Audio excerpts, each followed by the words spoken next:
주 캄보디아 한국 대사관이 지난해 적색 수배가 내려진 로맨스 스캠 조직 총책을 그대로 풀어줘서 논란인데요. 당시 상황이 담긴 통화 녹음 파일을 YTN이 단독 입수했습니다.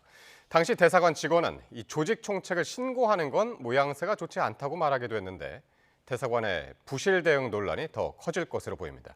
이현정 기자의 단독 보도입니다.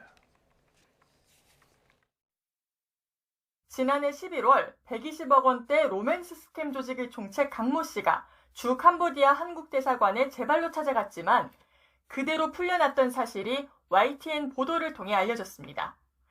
당시 여권을 연장하러 온 강 씨에게 대사관 직원은 적색 수배가 내려진 사실을 알려준 뒤 이유를 묻는 강 씨가 한국에 있는 경찰과 통화할 수 있도록 연결해줬습니다. 이때 대사관 측과 한국 경찰 그리고 총책 강 씨 사이의 통화가 담긴 녹음 파일을 YTN이 단독 입수했습니다. 먼저 대사관 측과 통화한 경찰 수사관이 대사관 직원에게 수배 사실을 왜 알려줬는지 묻자 그럴 수밖에 없었다는 답이 돌아옵니다. 경찰 부분은 제가 얘기할 수밖에 없습니다. 왜냐하면 저희가 여권 발급을 안 해주는 이유에 대해서는 설명을 민원인한테 해야 되거든요.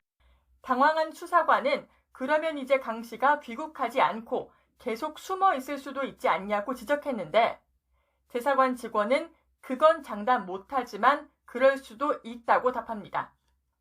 또 경찰 영사에게는 체포 권한이 없어 더 취할 수 있는 조치는 자수를 권유하는 것밖에 없다며 현지 경찰에게 신고하는 건 모양새 때문에 부담스럽다고 말합니다.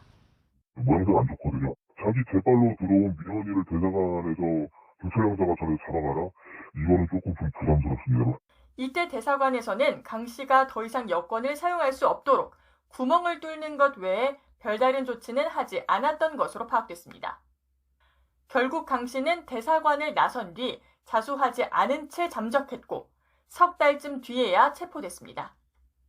그런데 주 캄보디아 대사 대리는 당시 강 씨가 대사관을 방문한 사실과 대사관 측의 조치에 대해 알지도 못했던 것으로 확인됐습니다. 그때 알고 계셨습니까? 보고를 받으셨습니까? 당시는 제가 알지 못하였습니다.